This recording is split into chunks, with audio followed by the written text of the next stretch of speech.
हमें भीख नहीं चाहिए, हमें अधिकार चाहिए। हमें भीख नहीं चाहिए, हमें अधिकार चाहिए, क्योंकि वोट के लिए हम बराबर हैं, वोट के लिए हम बराबर हैं, कहने के लिए हम बराबर हैं।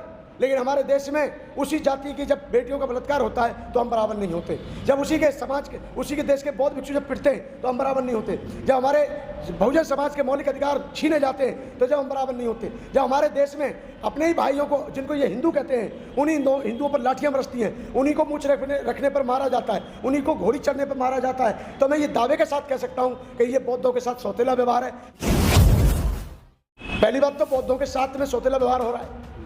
जब बौद्धों के बीच में हिंदुओं का क्या काम। अब सवाल आता है, ये कहते हैं भगवान बुद्ध विष्णु के अवतार हैं, तो मैं ये कहता हूँ भगवान बुद्ध जब विष्णु के अवतार हैं तो एक एक बौद्ध भिक्षु को तिरुपति के मंदिर में ट्रस्टी बनाया जाए, अयोध्या के मंदिर में ट्रस्टी बनाया जाए, जगन्नाथ के मंदिर में ट्रस्टी बनाया जाए, आज को देश के लोग कोने कोने में सुन पाए। अन्यथा स्ट्रीम मीडिया, ये बड़े बड़े मीडिया, बड़े बड़े पेपर वाले आज तक आपकी इतनी सी खबर बता दीजिए मुझे। 3 महीने के कार्यकाल में 3 महीने तक आंदोलन आपका चला, कितनी घटनाएं आपको पढ़ने को मिली। आप राष्ट्रीय सहारा की छोटी सी कटिंग ला के दिखा दीजिए, न भारत टाइम्स का ला के दिखा दीजिए, आज तक पे दिखा दीजिए। हाँ, आज तक पे इसके लिए सूचना चलाने के लिए जरूर है कि आज अंबानी जी का कुत्ता बीमार है, इसके लिए तो हो सकता है, लेकिन भारत के बौद्धों के साथ अन्याय हो रहा है, सौतेला व्यवहार हो रहा है, इसके पास किसी मीडिया को सुनने का, देखने का, समझने का। पंडित जी बताइए, आज आपने मीडिया को आमंत्रित किया है, क्या है पूरा मामला? आज की जो प्रेस कॉन्फ्रेंस रखी है, ये बुद्धगया मुक्ति आंदोलन के विषय को लेकर रखी है। और बुद्धगया मुक्ति आंदोलन एक ऐसा विषय है, इतिहास से जुड़ा हुआ है। ये एक ऐतिहासिक मुद्दा है, आज का नहीं है, बरसों पुराना है। इसको लेकर समय समय पर आंदोलन होते आए हैं और वर्तमान में भी आंदोलन चल रहा है। 12 मई तक आंदोलन चला। फर्क सिर्फ इतना है कि जो पहले आंदोलन किए गए, उस आंदोलन ने बहुत सारे बदलाव ला के दिखाए, लेकिन ये जो आंदोलन हुआ, इस पे पूरे देश की जनता का अभी भी कहीं ना कहीं एक संकोच विषय बना हुआ है। ये 1949 का एक्ट है, बुद्धगया महाबोधि महाविहार। ये भारत के बौद्धों की आस्था के साथ साथ विदेशों में रहने वाले बौद्ध धर्म के अनुयायी, और विदेश में जो कई कंट्री ऐसी हैं विदेशों में जो पूर्ण रूप से भगवान बुद्ध के पथ पर चलती हैं और पूरी तरह से वो बौद्ध राष्ट्र घोषित है। इस स्थान को वो भी पवित्रता का भाव रखते हुए मानते हैं। यानी जो बोधगया है, जहाँ भगवान बुद्ध को ज्ञान प्राप्त हुआ, ये बौद्धों की आस्था का केंद्र है। वो भी पूर्ण रूप से आज तक बौद्धों के पास नहीं है। इस मांग को लेकर के बहुत बार 1900 यानी 1891 से शुरू होता है और 1933 तक चलता है। उसके बाद फिर ये मामला बीच में थोड़ा दब हो जाता है, लेकिन फिर चालू होता है। 1991-92 में एक बहुत बड़ा आंदोलन हुआ, जब तक हम बौद्ध भिक्षु भी नहीं थे। इसमें 4 प्रमुख चेहरे माने गए। भदंत आर्य नागार्जुन सुरेशाई जी, वो इसका नेतृत्व कर रहे थे, वो जापान से हैं। भदंत आनंद महाथेरो जी, भदंत प्रज्ञाशील जी और भदंते करुणाकर, और भी अन्य देश के वरिष्ठ ज्येष्ठ भिक्षु जो काफ़ी सम्मानित देश के भिक्षु माने जाते थे उस समय के, उन सभी का अपने अपने स्तर पर योगदान था। और उस आंदोलन के चलते हुए ये हुआ कि पहली बार बाबा साहब अम्बेडकर के बाद जो बौद्ध भिक्षु बने, यानी बाबा साहब ने धम्म दीक्षा ली 14 अक्टूबर 1956 को, उसके बाद में जो बौद्ध धम्म के प्रचार प्रसार में अपनी भूमिका निभा रहे थे, उन बौद्ध भिक्षुओं की पहली कमेटी बनी। और पहली कमेटी में वो 4 लोग मेंबर बन के गए। भदंत प्रज्ञाशील जी मेंबर कम सेक्रेटरी और अधीक्षक के पद पर थे, और यहाँ तक कि मोंग की चीफ के पद पर थे। भदंते आनंद जी उसमें मेंबर थे, और भदंत नागार्जुन सुरेशाई जी मेंबर थे, और भदंत ज्ञानेश्वर जी मेंबर थे, जो बाबा साहब डॉक्टर अम्बेडकर के गुरु भाई कहलाते हैं। यानी बाबा साहब अम्बेडकर जी ने जिनसे धम्म दीक्षा ली थी, भदंत चंद्रमणि से, तो वो भी चंद्रमणि के शिष्य हैं ज्ञानेश्वर जी, और ज्ञानेश्वर जी को गुरु भाई कहा जाता है। यानी बाबा साहब ने भी उनसे दीक्षा ली और ज्ञानेश्वर जी ने भी उनसे दीक्षा ली। तो ज्ञानेश्वर जी को उसमें मेंबर बनाया गया। 4 मेंबर बने। 4 मेंबरों ने जो उस कमेटी में पहुंच करके विकास का काम किया, वो आज आपके सामने है। यहाँ तक कि इस आंदोलन को कोई तवज्जो नहीं मिलती थी। इस आंदोलन के लिए जो लोग जाते थे दूर दूर, धक्का मुक्की खा करके, यातना झेल करके, इस आंदोलन को सफल बनाने में जो बौद्ध अनुयायी महाराष्ट्र, गुजरात, पंजाब, हरियाणा, जहाँ से भी पूरे देश के राज्यों के कोने कोने से जो लोग जाते थे, उन्हें बहुत सारी यात्राएं दी जाती थी। ट्रेनों में से धक्के मारे जाते थे। ये आंदोलन में जब वो बैठते थे तो पानी तक बंद कर देते थे, यानी राशन पानी की दुकानें बंद कर देते थे। ये बिहार की स्थिति बता रहा हूँ, बोधगया की स्थिति बता रहा हूँ। लेकिन इस आंदोलन के बदौलत आज ये हुआ कि हम कोई भी कार्यक्रम बहुत आसानी से कर लेते हैं, और आज लोगों के बीच में अवेयरनेस पैदा हुई। बोधगया को लेकर के लोग जागरूक हुए, और बोधगया की लड़ाई जब बीच बीच में चलती रही, वहीं पर कहीं ना कहीं बीच में बोधगया की लड़ाई थमती रही, लेकिन बंद नहीं होने दी। जैसे किसी को हम दीपक को जलाने के लिए हम तेल डालते रहते हैं या घी डालते रहते हैं, लेकिन वो जलता रहता है, पर कभी कभी बुझ जाता है, फिर कभी कभी जलता है। इस प्रकार से ये चलता रहा और बीच बीच में थोड़ा सा शांत होता रहा। लेकिन 2005 में 25 फरवरी को फिर से शुरुआत की, और फिर से शुरुआत की गई, और इनकी जो कमेटी चली थी वो चली थी 96 से लेकर के 2002 तक, और 6 साल में इन्होंने जो हो सकता था, इस कमेटी ने बहुत काम अच्छे किए जनहित को लेकर के। बोधगया में जो विकास हुआ, पहले जो पदाधिकारी थे उनके खिलाफ जांच करवाई, जिन्होंने दान का दुरुपयोग किया था उनको जेल पहुंचाने का काम किया। वहाँ पर क्या था, एक सेक्रेटरी बना आ रहा है तो बहुत दिनों से ही बना आ रहा है, आरपी सिंह वहाँ के 27 साल ठाकुर समुदाय से आते हैं, वो 27 साल से सेक्रेटरी थे। कालीचरण यादव वहाँ 3-4 टर्म तक सेक्रेटरी रहे। तो हमारी ये मांग थी कि जब यह बुद्ध का ज्ञान प्राप्त हुआ है, यह बौद्ध स्थान है, विदेशी बौद्धों के साथ साथ भारत के साथ साथ विश्व में जितने भी बौद्ध हैं सबकी आस्था का केंद्र है, ये पूरी तरह से बौद्धों को सौंपा जाए। अब इस एक्ट की हम लड़ाई पहले से लड़ रहे हैं। 1949 का जो एक्ट है वो ये है कि 4 हिंदू 4 बौद्ध। पहली बात तो बौद्धों के साथ में सौतेला व्यवहार हो रहा है, जब बौद्धों के बीच में हिंदुओं का क्या काम। अब सवाल आता है, ये कहते हैं भगवान बुद्ध विष्णु के अवतार हैं, तो मैं ये कहता हूँ भगवान बुद्ध जब विष्णु के अवतार हैं तो एक एक बौद्ध भिक्षु को तिरुपति के मंदिर में ट्रस्टी बनाया जाए, अयोध्या के मंदिर में ट्रस्टी बनाया जाए, जगन्नाथ के मंदिर में ट्रस्टी बनाया जाए, जगह जगह जितने भी बड़े बड़े टेम्पल्स हैं उनमें बौद्ध भिक्षुओं को सम्मिलित किया जाए, तभी तो हम मानेंगे कि इस देश में एकता और समानता का अधिकार मिल रहा है। लेकिन यहाँ तो यह है कि जहाँ बौद्धों के स्थान होते हैं वहाँ पर वो अपना कोई देवी प्रकट कर देते हैं, कोई देवता प्रकट कर देते हैं, और बस अपने स्वार्थ के लिए बुद्ध को विष्णु का अवतार बताते हैं। हालांकि बुद्ध विष्णु का अवतार नहीं है, क्योंकि उन परंपराओं का, उन अंधविश्वास का, उस कर्म कांड का, उस बलि प्रथा का, उस दासी प्रथा का, उस जाति प्रथा का बुद्ध ने आज से लगभग 2600 वर्ष पहले ही विरोध कर दिया है। तो सवाल ही नहीं उठता कि बुद्ध किसी के अवतार होंगे, और बुद्ध ने साफ साफ कहा है, मैं इंसान हूँ, मैं मानव हूँ, और बुद्ध कोई भी हो सकता है। मैं अंतिम बुद्ध नहीं हूँ और मैं प्रथम बुद्ध भी नहीं हूँ, यानी कि बुद्ध कोई भी हो सकता है। तो इस लड़ाई को लेकर के हम बहुत दिनों से चल रहे हैं। 2005 25 फरवरी को कार्यक्रम हुआ, बड़ा कार्यक्रम हुआ, और उसमें जो वर्तमान में इस समय सीजेआई साहब हैं, इनके पूज्य पिताजी हमारे आदरणीय उपासक RS गवई साहब उस कार्यक्रम में मौजूद थे, जोगिंदर कवाड़े जी मौजूद थे, उसमें AR जोशी जी मौजूद थे, उमेश सिंह गौतम, मतलब सब पूरे संगठन दिल्ली के मौजूद थे, और बड़े पैमाने पर 25 फरवरी 2005 को बड़ा कार्यक्रम किया, और पूरी व्यवस्था भोजन पानी से लेकर के सारी व्यवस्था हमारे ही द्वारा की गई थी। तो मैं उस समय नया नया इस मूवमेंट से जुड़ा था। उसके बाद में 7 में चला, थोड़ा 9 में चला, फिर थोड़ा कम हुआ। 2015 में 25, 26, 27 अप्रैल 2015 को बहुत भव्य विकराल रूप में आंदोलन हुआ। लॉर्ड बुद्धा टीवी चैनल का उस समय अच्छा माहौल मिला, क्योंकि उस समय हमारा भोजन मीडिया, सोशल मीडिया नहीं था, तो हमारा स्ट्रीम मीडिया कोई खबर नहीं देता था, लेकिन लॉर्ड बुद्धा टीवी चैनल का उसमें साथ मिला, और लॉर्ड बुद्धा टीवी चैनल के द्वारा आवाज़ गई, और लॉर्ड बुद्धा टीवी चैनल के बदौलत वो कार्यक्रम सफल हुआ, और उस कार्यक्रम में लगभग 50 से 55 हज़ार पब्लिक ने भाग लिया, और 3 दिन तक उनको भोजन पानी रहने सहने की सारी व्यवस्था की गई थी। और तीसरा दिन था यात्रा का, उस दिन बहुत बड़ा कार्यक्रम हुआ, और 12 से 14 सांसद बिना बुलाए आंदोलन की आवाज़ सुन करके उस मंच पर आए, यानी जो आंदोलन हुआ था। और बीच बीच में इस बुद्धगया के इशू को लेकर के ये आवाज़ उठती रही है, यानी ईशम सिंह जी ने जो राज्यसभा में MP थे, उन्होंने, अमृत राजन जी ने, गांधी आज़ाद जी ने, और जो MPओं को हमने, नाना पटोले जी ने, जो भी पहले MP बने थे भंडारा से, और बाद में वो भी कांग्रेस के प्रेसिडेंट हैं शायद, तो वो भी उस मंच पर, और उन्होंने भी पार्लियामेंट में आवाज़ उठाई। तो मैं ये कहना चाह रहा हूँ कि ये आवाज़ उठती रही, और ये आवाज़ दबी नहीं। 10 साल पहले बहुत बड़ा आंदोलन हुआ था, और उसके चलते हुए सर आपके मीडिया को जान करके खुशी होगी कि जो आंदोलन पहले हुए उन सभी आंदोलनों से कुछ ना कुछ हासिल हुआ। हासिल मेरा मतलब है कि सरकार ने हमारी बात सुनी, सरकार हमारी बात सुनती थी, और सरकार समझ करके कुछ ना कुछ उसमें संशोधन करती थी। परंतु हमारी पूरी मांग हमेशा ये रही कि हमें भीख नहीं चाहिए, हमें अधिकार चाहिए। हमें भीख नहीं चाहिए, हमें अधिकार चाहिए, क्योंकि वोट के लिए हम बराबर हैं, वोट के लिए हम बराबर हैं, कहने के लिए हम बराबर हैं, लेकिन हमारे देश में उसी जाति की जब बेटियों का बलात्कार होता है तो हम बराबर नहीं होते। जब उसी के समाज के, उसी के देश के बौद्ध भिक्षु जब पिटते हैं तो हम बराबर नहीं होते। जब हमारे बहुजन समाज के मौलिक अधिकार छीने जाते हैं तो जब हम बराबर नहीं होते। जब हमारे देश में अपने ही भाइयों को, जिनको ये हिंदू कहते हैं, उन्हीं हिंदुओं पर लाठियां बरसती हैं, उन्हीं को मूंछ रखने पर मारा जाता है, उन्हीं को घोड़ी चढ़ने पर मारा जाता है, तो मैं ये दावे के साथ कह सकता हूँ कि ये बौद्धों के साथ सौतेला व्यवहार है। ये अभी समानता का अधिकार आया भी नहीं है, लाया भी नहीं है कोई।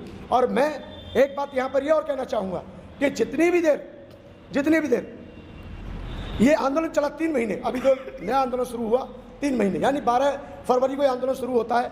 इससे पहले हमने सुनाया, मीटिंगें हुई, हमें नहीं जानकारी थी क्या करेंगे, लेकिन 12 फरवरी 2025 को आंदोलन शुरू होता है। उससे पहले आकाश लामा जी से बात होती है और यहाँ हमारी और किसी से इस विषय में बात नहीं हुई। या अल्पसंख्यक आयोग की माननीय मेंबर रिचल लामो जी ने मुझे खुद से कॉल किया और मुझे निमंत्रण दिया कि भंते जी आप कमीशन में आइए, मीटिंग है यहाँ पर। मैंने सोचा अल्पसंख्यक की मीटिंग होगी, मुझे जानकारी नहीं थी। वहाँ पता चला वहाँ आकाश लामा जी भी थे, सतीश कुमार जी भी थे जो विधायक हैं, और सतीश कुमार जी जो हैं बिहार के हैं और मकुदुमपुर से MLA हैं। उन्होंने विधानसभा में इस बात को उठाया और वो इसमें जुड़े। तो वहाँ पर बात चली कि बुद्धगया का इशू चलाएंगे और ऐसे करेंगे। हमने कहा ठीक है, कोई बात नहीं, आप करेंगे, आप सब मिलकर जो निर्णय लेंगे हमें मान्य होगा। हम कोई अलग थोड़ा ही है संघ से और समाज से। जो हमारा भिक्षु संघ है और जो हमारा समाज है, हम उससे अलग कैसे हो सकते हैं। लेकिन जब ये आंदोलन शुरू हुआ, इससे पूर्व में जानकारी, इससे पहले जानकारी ना भंते आनंद जी को दी गई, ना भिक्षु महासंघ को दी गई और ना ही भारत के किसी वरिष्ठ भिक्षु को दी गई। इतना ही नहीं, जो बुद्धगया मुक्ति आंदोलन पहले से था उसकी भी जानकारी नहीं थी। फिर भी जब इन्होंने हमारा वहाँ बैनर लगाया, हमसे कुछ लोगों ने कहा कि आप इनके खिलाफ जाइए। हमने कहा ना, बिल्कुल गलत। ये आंदोलन की आवाज़ उठा रहे हैं और जो जनहित में आवाज़ है, देश हित में आवाज़ है और जायज़ मांग है और जायज़ आवाज़ उठा रहे हैं, तो हम ऐसा नहीं करेंगे। हमारा भी इनके लिए समर्थन है, कोई ऐसी बात नहीं है, क्योंकि ये भी हमारे बौद्ध उपासक हैं, ये भी हमारे भिक्षु हैं। तो वहाँ पर जब हम गए, हमने वहाँ कहा जरूर इनसे कि भाई आंदोलन आप ईमानदारी से चलाएंगे तो पब्लिक आपके साथ होगी, और ईमानदारी में जहाँ कहीं थोड़ा बहुत आप लोग इधर उधर भटक जाएंगे तो वहाँ आपको दिक्कत खड़ी हो जाएगी। तो हम 12 फरवरी से देख रहे थे कि चल रहा है आंदोलन, कोई बात नहीं, लोग सहयोग दे रहे हैं, लोग जा भी रहे हैं, आ भी रहे हैं, परंतु लोगों को जैसे प्रकार से वहाँ साधन मिलना चाहिए था वो नहीं हो पाया। वो उनका क्या कारण था मुझे नहीं पता, लेकिन हमने जब भी कहा बोल 85 के माध्यम से और भी टीवी चैनलों के माध्यम से हमने यही कहा कि वो आंदोलन कर रहे हैं, उनके लिए हमारा समर्थन है, उनके लिए हमारी मंगल कामना है। लेकिन फिर भी मैं ये कहना चाहूँगा कि ये कोई भी आंदोलन जो करना था वो रणनीति बना के करना था और जानबूझ के, यानी एक प्लानिंग के तहत करना था और कुछ वरिष्ठ भिक्षुओं के साथ मिलकर के तैयारी के साथ करना था। क्योंकि आंदोलन कोई हंसी मजाक नहीं है। हमारा समाज वैसे भी गरीब है, वैसे भी मजदूर है, वो अपने दम पर, अपने बलबूते पर, अपनी महत्वपूर्ण कमाई में से, अपनी कमाई में से अपने बच्चों का पेट काट करके वो दान देता है, दक्षिणा देता है, इसलिए कि ये कार्यक्रम चले, दान देता है कार्यक्रम को सफल बनाने के लिए। लेकिन जब इस प्रकार की कोई भ्रांति पैदा होती है तो समाज में माहौल गलत पैदा होता है। तो मैंने यही कहना चाहता हूँ, 2025 में 12 फरवरी से आंदोलन शुरू हुआ और 12 मई को ये ख़त्म होता है। लेकिन इससे पहले एक दिन आपस में मनमुटाव होता है और मनमुटाव के साथ साथ इनमें आपस में बहुत सारी चीज़ें होती हैं, हमारे सामने सब बातें आती हैं। 12 लाख की घोषणा की गई। हमसे गया में इतना ज़रूर पूछा गया, क्योंकि मैं वहाँ पर मन संचालन करता हूँ और मैं अखिल भारतीय भिक्षु महासंघ का महासचिव होने के नाते मेरा कर्तव्य बनता है कि जो भी पंडाल में आए या बुद्ध जयंती में आए या जो भी बौद्ध अनुयायी या उपासक या भिक्षु मुझसे मिलेगा और उसकी जो भी समस्या है, जितना मेरे से हो सकता है मैं उसको दूर करने का प्रयास करता हूँ और करना भी चाहिए। तो 12 मई को बुद्ध पूर्णिमा के उपलक्ष्य में बहुत से लोग काल चक्र मैदान में आए जगह जगह से, और मुझसे उन्होंने पूछा कि 12 लाख लोग कहाँ आएंगे, 12 लाख लोग कहाँ रुकेंगे, 12 लोगों की व्यवस्था क्या है, 12 लाख लोग क्या खाएंगे। मैंने उनसे एक ही बात की, देखिए मैंने 12 लाख लोगों को आमंत्रित नहीं किया है। जो बुद्ध पूर्णिमा में भाग लेने आते हैं, जो बुद्ध जयंती में आमंत्रित हैं वो आए, और जो आंदोलन में भी आए हैं, अगर वो पंडाल में आते हैं और वो बुद्ध जयंती में आनंद लेना चाहते हैं तो वो भी आ सकते हैं, उनका स्वागत है, क्योंकि वो भी हमारे बौद्ध उपासक हैं, बौद्ध अनुयायी हैं। और जो भी हमारे आंदोलन में आए हुए, जो भी हमारी जयंती में आए हुए हैं, यदि वो बाद में अपनी हाजिरी दर्ज कराने के लिए या बहुमत सिद्ध करने के लिए, समर्थन देने के लिए जो भी लोग बुद्धगया के आंदोलन में जाना चाहते हैं वो भी जा सकते हैं, उन पर भी हमारा किसी प्रकार का कोई प्रतिबंध नहीं है। तो वहाँ पर ये देखने को मिला। मैं इसकी घोर निंदा करता हूँ। पहले तो जो बिहार में हुआ, डूंगरसोरी में जो हुआ, इन दोनों घटनाओं का मैं घोर विरोध करता हूँ और मैं मांग करता हूँ बिहार सरकार से कि उसकी जाँच कराई जाए, पड़ताल कराई जाए, निष्पक्ष जाँच करके उसका समाधान ये किया जाए कि जिन्होंने भिक्षुओं पे हाथ छोड़ा है या जिन्होंने अतिथियों पे हाथ छोड़ा है, जिन्होंने बहन बेटी के साथ मारपीट की है, उनकी जांच पड़ताल हो और उनके साथ सख्त से सख्त कानूनी कार्रवाई की मैं मांग करता हूँ। दूसरी बात यह है, हमने उनसे एक बात कही, लास्ट में अभी पता चला जो भंते विनयचार्य को अरेस्ट किया गया है, हम उसकी रिहाई के लिए पहले भी कह चुके हैं कि उसकी रिहाई होनी चाहिए। चीवरधारी है, भिक्खू है, उसके लिए हम एक हैं, पूरा देश एक है और हम यही चाहेंगे, चाहे वो के राहुल के ऊपर हुआ हो, चाहे वो और भी भिक्खुओं के ऊपर हुआ हो, ये गलत है। मौलिक अधिकार मांगना हमारी जिम्मेदारी है, हम अपना अधिकार मांग रहे हैं, कोई भीख नहीं मांग रहे हैं। एक तरफ कहते हैं हमारे देश में जाकर के देश के प्रधानमंत्री के यूएनए में मुस्कुराए बुद्ध, और यहाँ पर जब बुद्ध के भिक्षु पिटते हैं, बुद्ध के बौद्ध भिक्षु उपासक पिटते हैं, तो मेरे हिसाब से यहाँ पर उनको थोड़ी लज्जा नहीं आती है। विदेशों से धन लेने के लिए, विदेशों का साथ लेने के लिए, विदेशों में अपने आप को अच्छा साबित करने के लिए वहाँ कहते हैं हम ऐसी धरती से आए हैं जहाँ बुद्ध पैदा हुए। लेकिन ये भी इन्हें कहना चाहिए हम ऐसी धरती से आए हैं जहाँ बुद्ध का विहार बौद्धों के पास नहीं है। वहाँ एक सिख धर्म है, सिख धर्म के पास में पूरा गुरुद्वारा है। ईसाई धर्म है, ईसाइयों के पास पूरा चर्च है। यहाँ तक कि पूरा जो मंदिर है वो पूरा पुजारियों के पास है, पंडितों के पास है, मस्जिद मौलवियों के पास है। लेकिन बौद्ध गया, बौद्ध भिक्षुओं के पास क्यों नहीं? हमारा ये विषय था। हमारा विषय ना हिंदू है, ना बौद्ध है, ना जैन है, ना पारसी है। हमें कहते हैं सबको मौलिक अधिकार मिलना चाहिए। और मेरी पहले से ही रहती है कि गलत करने वाला कोई भी, उसको अन्याय जिसने किया है उसको तो पनिशमेंट मिलना ही चाहिए। तो मैं एक बुद्धगया मुक्ति आंदोलन समिति की तरफ से और अखिल भारतीय भिक्षु महासंघ की तरफ से मैं ये मांग करता हूँ कि भंते विनयचार्य पे जिसने FIR की है उसके ऊपर कार्रवाई होनी चाहिए और अब जल्दी जल्दी उसकी रिहाई हो। हमारे भिक्षुओं को इस तरीके से वहाँ प्रताड़ित किया जाए, ये हमें शोभा नहीं देता, ये हमारे लिए निंदन का विषय है और हम इसकी घोर निंदा करते हैं। और इसी विषय को लेकर के मैंने ये पीसी रखी है और मैं अपने बहुजन मीडिया से, अपने समाज के मीडिया से और अपने देश के मीडिया से मैं ये कहूँगा कि आज आपके मीडिया की वो ताकत है कि यही मीडिया की आवाज़ के दम पर हमारा बुद्धगया मुक्ति आंदोलन विदेशों में पहुँचा। आपके बहुजन मीडिया की ताकत है, आपके चैनल की ताकत है कि हमारी आवाज़ को देश के लोग कोने कोने में सुन पाए। अन्यथा स्ट्रीम मीडिया, ये बड़े बड़े मीडिया, बड़े बड़े पेपर वाले आज तक आपकी इतनी सी खबर बता दीजिए मुझे, 3 महीने के कार्यकाल में 3 महीने तक आंदोलन आपका चला, कितनी घटनाएं आपको पढ़ने को मिली? आप राष्ट्रीय सहारा की छोटी सी कटिंग ला के दिखा दीजिए, न भारत टाइम्स का ला के दिखा दीजिए, आज तक पे दिखा दीजिए। हाँ, आज तक पे इसके लिए सूचना चलाने के लिए जरूर है कि आज अंबानी जी का कुत्ता बीमार है, इसके लिए तो हो सकता है। लेकिन भारत के बौद्धों के साथ अन्याय हो रहा है, सौतेला व्यवहार हो रहा है, इसके पास किसी मीडिया को सुनने का, देखने का, समझने का और बोलने का टाइम नहीं है। तो मैं पुनः आपको धन्यवाद देता हूँ और मैं यही कहना चाहता हूँ कि आज जो बौद्धों के साथ अत्याचार हो रहा है, अब जाग जाना चाहिए हमारे देश के बौद्धों को, जागना चाहिए हमारे देश के नेताओं को। हमारा नेता आज कहता है एक मंत्री का बेटे को मंदिर से रोक दिया, मंदिर से रोक दिया। तो ये उस मंत्री ने पहली घटना पढ़ी है, मैं पूछ रहा हूँ, ये मंत्री को देखिए, मंत्री ने कहा वो पहले घटना पड़ी है। अभी यूपी में एक कैबिनेट मंत्री है, उसके बेटे को मंदिर में जाने से रोका, ऐसी खबर आई। तो मैं समझता हूँ मंत्री पढ़े लिखे तो होंगे ही, और उस मंत्री ने द्रौपदी का अपमान भी देखा होगा, महामहिम राष्ट्रपति जी का है, उन्होंने रामनाथ कोविंद जी का भी देखा होगा, पूर्व भारत के राष्ट्रपति जी का। उन्होंने सुशील कुमार शिंदे जब गृह मंत्री थे उनको मंदिर में नहीं चलने दिया, उनका भी अपमान देखा होगा। लेकिन ये जितने भी हमारे मंत्री हैं, इनको बुद्धि थोड़ी बहुत होनी चाहिए।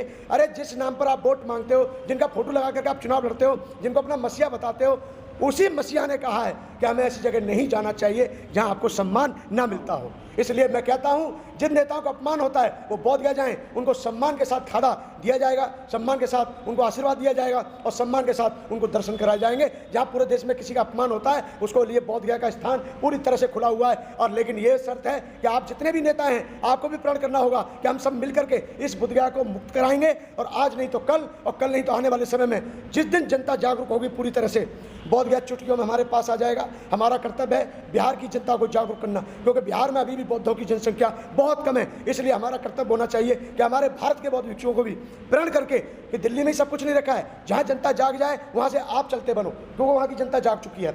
महाराष्ट्र की जनता जाग चुकी है। अब महाराष्ट्र के बौद्ध भिक्षुओं को निकल करके छत्तीसगढ़ में, बिहार में, झारखंड में, पश्चिम बंगाल में, उड़ीसा में ऐसे एरियाओं में काम करना चाहिए जहां अभी भी बंजर खेती पड़ी हुई है। उनको अपना मठाधीशपना छोड़ना होगा, उनको अपना बिहाराधिपति का पद छोड़ना होगा और उनको निकलना होगा भ्रमण करने के लिए। इसलिए मैं तो यही कहना चाहूँगा, जिस दिन भारत के बौद्धों की संख्या बढ़ जाएगी, बौद्ध या तो क्या जितने भी हमारे 84,000 स्थान हैं, हम तो उन्हें भी लेना चाहते हैं। लेकिन याद रहे उनमें पूजा करने जाएगा कौन? बीमारी तो इस बात के कर्म कांड को अभी भी हमारे लोग बढ़ावा देते हैं। तो मैं यही कहना चाहता हूँ, मेरा इस पर ना कोई किसी के ऊपर कटाक्ष है। ना मैं ये कहूँगा कि आंदोलन फेल हुआ, मैं फेल नहीं कह सकता। उनकी मेहनत थी, उन्होंने मेहनत की, उन्होंने जितना उनसे बना उन्होंने आंदोलन चलाया। लेकिन बस उनका यही रहा कि उनको आंदोलन की शुरुआत करने से पहले वरिष्ठ बौद्ध भिक्षुओं से, पुराने आंदोलनकारियों से, पुराने जानकारों से राय मशवरा लेनी चाहिए थी, तभी ये कार्यक्रम सफल होता। और आज भी हम उनके पूरी तरह से हम और हमारी हमदर्दी पूरी तरह से उनके साथ है। हम उनको रिहा करने की भी बात कर रहे हैं, और जिन्होंने उनके साथ में ये बर्बरता की है, महिलाओं के साथ बदसलूकी की है, हम चाहेंगे उनके ऊपर भी कठोर, कठिन से कठिन और कार्रवाई होनी चाहिए और इनको बाइज्जत रिहा करना चाहिए।